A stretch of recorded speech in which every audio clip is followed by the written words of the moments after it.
네, 20일 양적 완화 발표 이후에 싱가포르나 러시아 등의 신흥국에서 갖가지 통화 방어책 움직임이 나오고 있습니다. 자, 국내에는 어떤 영향 미칠 것인지 마켓 이슈 분석에서 이어가죠.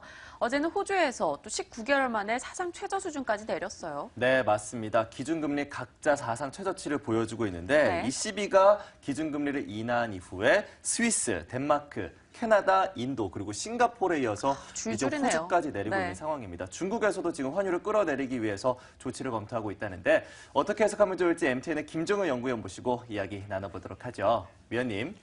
네, 결국 저성장이 나타나고 디플레 국면이 심화되면서 각국의 선택은 통화 완화책입니다. 그래서 여기에 동참하는 국가, 그렇지 않은 국가, 또 연동하는 자산과 그렇지 않은 자산들이 앞으로도 차별화될 가능성이 굉장히 높아지고 있고요. 우리 시장에 대해서 간단하게 먼저 결론부터 말씀드린다면 우리 시장도 동참을 하는 게 좋지 않을까라는 생각이 자연스럽게 들 수밖에 없는데요. 자, 먼저 호주의 경우를 조금 살펴보도록 하겠습니다. 호주가 지금 당장 무언가 안 좋아지고 있는 것이냐. 지금 현재 경제 지표 흐름을 보면 그렇게 심각하진 않은데 먼저 금리를 내렸고요. 향후 금리를 추가적으로 내릴 가능성을 열어두었고요. RBI 같은 투자은행 쪽에서 미리 이것을 발표한 것을 보면 어느 정도 금융시장에 먼저 시그널을 준 것이 아닌가라고 의심도 나오고 있습니다. 준비된 그림으로 보시면 지금 기준금리의 하락보다 성장률의 흐름이 좀 더 견조하게 나타나고 있다는 건 이게 결국 떨어질 것이기 때문에 금리를 먼저 내려서 선제적인 대응을 하고 있고 만약에 이제 경제 성장률이 2% 중반으로 떨어진다면 금리를 추가적으로 더 내릴 가능성이 언급이 되고 있는 것 같고요. 그 원인은 이쪽에서 보시면 호주 제조업 지수가 최근에 정체되고 있는 가운데 수출 증가율이 마이너스로 돌아서고 있거든요. 결국 호주의 수출의 근거는 철광석이나 여러 가지 원자재임을 고려해 봤을 때 이것은 결국은 원자재 수출이 줄어들고 있으니까 가격으로라도 이것을 메꿔보려는 시도가 나타나고 있다는 거죠. 그래서 원자재 국가들의 전반적인 통화 정책의 완화 과정은 앞으로도 이어질 가능성이 높다. 대표적으로 러시아, 브라질, 호주 이런 국가들의 추가적인 통화 완화가 나타날 가능성 배제할 수 없다라고 봐야 될 것 같고요. 실제로 중국의 고정 투자가 빠르게 줄어들면서 호주의 정책 금리도 꾸준하게 내려가고 있다는 점을 고려해 봤을 때 향후 원자재 국가들의 금리 인하는 계속 이어지지 않을까라고 보고 있습니다. 네, 일단 글로벌 움직임은 계속해서 이러한 양상이 이어질 것이다라고 언급을 해주셨는데 네. 그렇다면 국내는 어떨까요? 국내에서는 이 때문에 나홀로 원화 강세, 이 환율 전쟁에서 좀 소외될 수 있다라는 우려감이 등장합니다. 어떤 식으로 판단하시죠? 우리나라는 지금 달러를 제외한 나머지 국가들, 위안화는 최근에 열었습니다만 나머지 국가들의 통화는 재정 거래를 하고 있죠. 달러를 기준으로 해서 재정 거래를 하고 있는데요. 그 재정거래 추이를 조금 보실 필요가 있습니다. 원화가 최근에 다시 1,050원대에서 1,100원대까지 올라갔으니까 원화도 약세 아니야? 이렇게 착각하시는 분들이 있는데요. 달러와 다른 통화의 움직임과 상대적으로 비교해보면 원화의 상대적인 강세가 조금 심각한 수준입니다. 준비된 그림에서 보시면 지금 여러 가지 통화 비교해봤는데요. 루브라, 러시아의 루피, 그다음에 여러 가지 대만 달러를 비롯한 여러 가지 통화 지금 비교해보면 원화는 지금 상대적으로 엄청나게 강세를 나타내고 있습니다. 아주 급격하게 움직였던 루브라의 흐름을 제외한다고 하더라도 엔화, 호주 달러, 최근에는 위안화까지 약세를 보이면서 전체적으로 달러 대비해서 원화의 약세 속도가 느리다라는 거죠. 그러니까 다른 통화들은 달러 대비해서 쭉쭉 밀려 내려가고 있는데 우리나라 원화의 가치는 상대적으로 박스 안에 갇혀 있는 양상입니다. 그래서 이것은 분명히 수출 경쟁력에 문제가 생길 수 있는 요인이다 이렇게 봐야 될 것 같고요. 그 다음에 또 하나 지금 살펴보셔야 될 것은 호주의 정책금리 움직임과 우리나라 정책금리 움직임이 그동안 상관관계가 굉장히 높았다는 점을 살펴볼 필요가 있습니다. 자, 우리나라에 가지는 시사점은 결국은 통화전쟁에 우리나라도 참여하지 않으면 뭔가 계속 차별화될 수 있겠다. 그래서 오늘 글로벌 ETF 중에서 한국과 홍콩이 가장 안 올랐거든요. 그러니까 전체 이머징 마켓 시장이 2% 가까이 상승했음에도 불구하고 한국의 MSCI ETF는 최근에 자금 유입도 별로 없고 탄력도 굉장히 떨어져 있습니다. 그래서 이런 흐름들이 나타나지 않을까라고 보여주고 있기 때문에 결국은 한국도 글로벌 동조화에는 동참하지 않을까라는 시각을 가져야 될 것 같고요. 이런 통화정책 변동에 따라서 국내 종목군들이라든지 국내 시장의 변동성이 확대될 가능성은 남아있다는 게 가장 중요한 시사점이 될 것 같고요. 만약에 금리의 추가적인 인하가 나타난다면 업종별로 봤을 때는 금융업종 내에서는 증권업종의 부각 가능성, 그다음에 종목들 중에서는 상대적으로 경기에 민감한 종목군들의 추가 랠리 가능성이 여전히 열려 있다라고 봐야 될 것 같습니다. 네, 2월에 금통일을 앞두고 계속된 금리 인하 압박과 또 네. 전망들이 나오고 있는데 향후 한국은행이 어떠한 정책을 내릴지도 좀 지켜봐야 될 것 같습니다. 자, 그래서 태양광 산업도 보도록 하겠습니다. 유가가 밀리면서 태양광 종목들도 연일 하락세를 보여줬는데 최근 들어서 유가가 급등하면서 이들 종목이 반등을 꾀하는 모습도 나타나고 있습니다. 이러한 흐름에 대해서는 어떻게 보십니까? 최근에는 철저하게 유가와 연동되고 있습니다. 제가 이제 대표적으로 아실만한 종목이 퍼스트솔라에서 퍼스트솔라를 골랐습니다만 실제로 오늘 그 미국 내 종목으로 비교해보면 캐나디안 솔라 같은 경우에는 오늘 25%의 급등을 했거든요. 그러니까 이들 종목의 전반적인 반등이 전혀 움직이지 않았던 종목이 유가가 이제 솟구치고 있으니까 같이 움직인다라는 것은 준비된 그림에서 보시는 것처럼 업황이고 뭐고 상관없이 그냥 유가에 따라서만 춤을 추고 있다라는 거죠. 그래서 완전히 유가 추종성을 보여주고 있는데요. 실제로 그렇다면 비교 종목으로 우리가 오늘 가지고 나온 OCI 가장 핵심은 뭐냐? 결국 가격이거든요. 이 OCI가 만들어내는 폴리실리콘의 가격이 중요한데 최근에 중국에서 거래되고 있는 가격을 보면 별로 좋지가 않습니다. 레벨 다운한 이후에 좀처럼 반등을 못하고 있거든요. 자, 이런 과정으로 놓고 봤을 때 펀더멘탈은 별로고 유가가 이렇게 움직일 때마다 그 급등락을 하고 있으니까 유가 다시 내려가게 되면 다시 내려갈 가능성이 단기적으로 높다라고 봐야 되겠죠.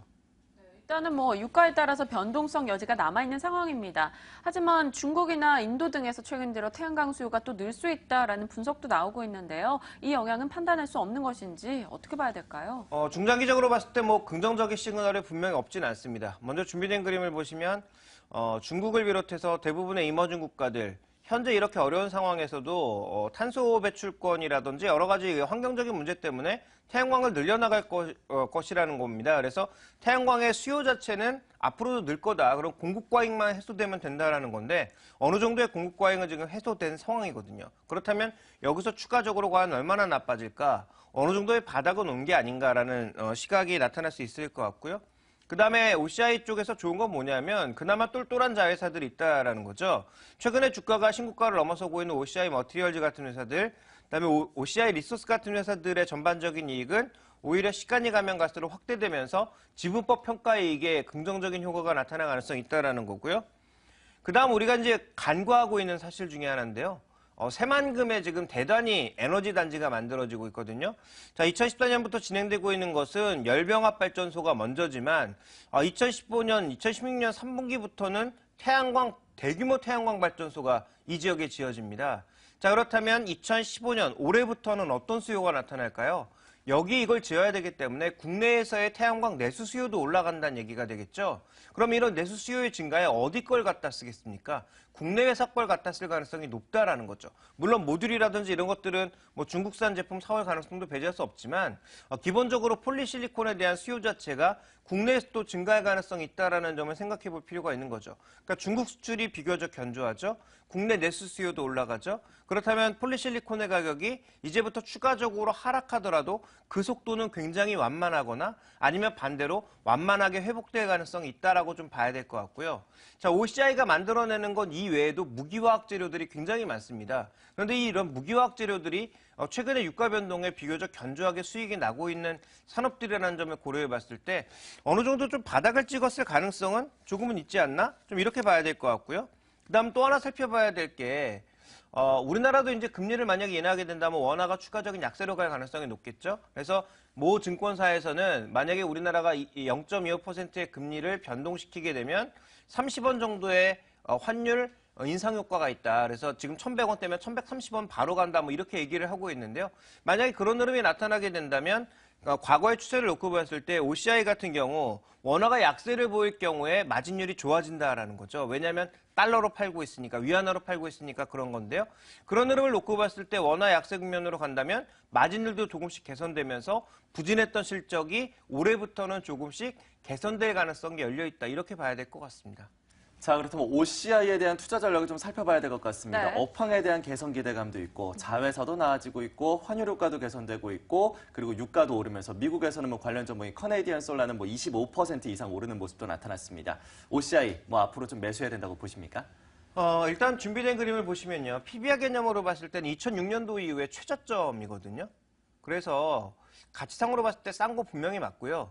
장기적인 전략상에서 봤을 때 사는 게 맞습니다. 근데 두 가지를 명심하셔야 됩니다. 과거처럼 60만 원 갈 수 있느냐? 저는 가능성이 거의 제로라고 보고 있고요. 두 번째, 언제 올라갈 거냐? 그걸 이제 명확하지 않다라는 거죠. 시간이 좀 오래 걸릴 수도 있다라는 겁니다. 그러니까 이 종목을 지금 사셔야 되는 분들은 어떤 분들이냐? 인내심이 좀 있고요.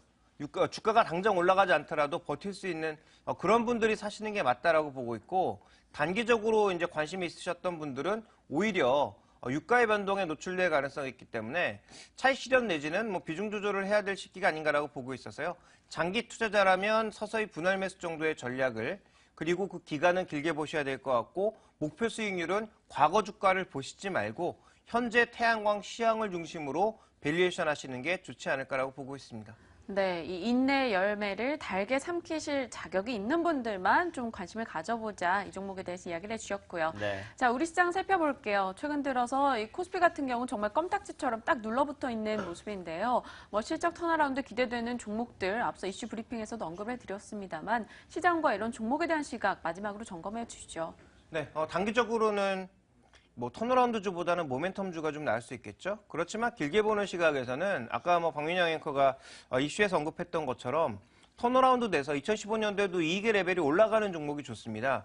다만 이익의 레벨이 올라가는 속도보다 주가의 상승 속도가 큰 종목군들은 조금 제외를 해야 되겠죠. 그래서 이익의 레벨이 올라갈 만한 종목군들을 뭐 어저께도 말씀드렸는데 다시 한번 반복해서 말씀드리면, 업종으로 접근하시면 안 됩니다. 건설업종의 모든 종목이 같이 갈 거냐? 전 천만의 말씀이라고 보고 있고요. 그럼 조선업종의 모든 종목이 같이 갈 거냐? 전 그렇지 않다라고 보고 있습니다. 그래서 뭐 처음에 이제 낙폭과대의 반등이 나올 때는 모든 조선주들이 같이 갈 수 있지만, 조금만 시간이 지나면 결국은 답이 나온다라는 거죠. 이 종목이 좋고 이 종목이 안 좋다라는 그런 답이 나올 가능성. 대표적으로 조선업종 내에서 말씀드리면 삼성중업 같은 종목군들은 상승해서 제일 먼저 이탈할 가능성이 높고, 그 다음에 한진중공업이 이탈할 거고, 마지막까지 살아남을 뭐 조선주가 뭐 대우조선해양이나 현대중공업이 아닐까라고 보고 있기 때문에, 그런 관점에서 본다면 이제부터는 업종으로 접근하면 크게 어렵다. 업종 내에서 또 정말 잘 가는 종목만 추려내는 것이 중요하다라고 보고 있고요. 그런 대표적인 종목으로서는 어저께 뭐 말씀드렸던 종목과 뭐 반복이지만 삼성전기, 삼성 SDI, 현대건설, LG화학 뭐 이런 종목군들의 전체적인 이익의 레벨은 작년보다는 올해가 조금 더 좋아질 가능성이 높지 않나 이렇게 보고 있습니다. 네, 업종이 오른다고 해서 전반적인 그 업종에 대한 기대감을 갖기보다는 네. 여전히 종목별로의 대응 전략이 필요합니다. 종목에 따라서 실적에 대한 엇갈림도 상당하기 때문인데요. 삼성전기와 삼성 SDI, LG화학, 현대건설이 유망하겠다라는 이야기도 함께 들어봤네요. 네, 이를 비롯해서 시장과 종목 승리하는 전략 고민해보죠. 오늘장 선전략에서 이어갑니다.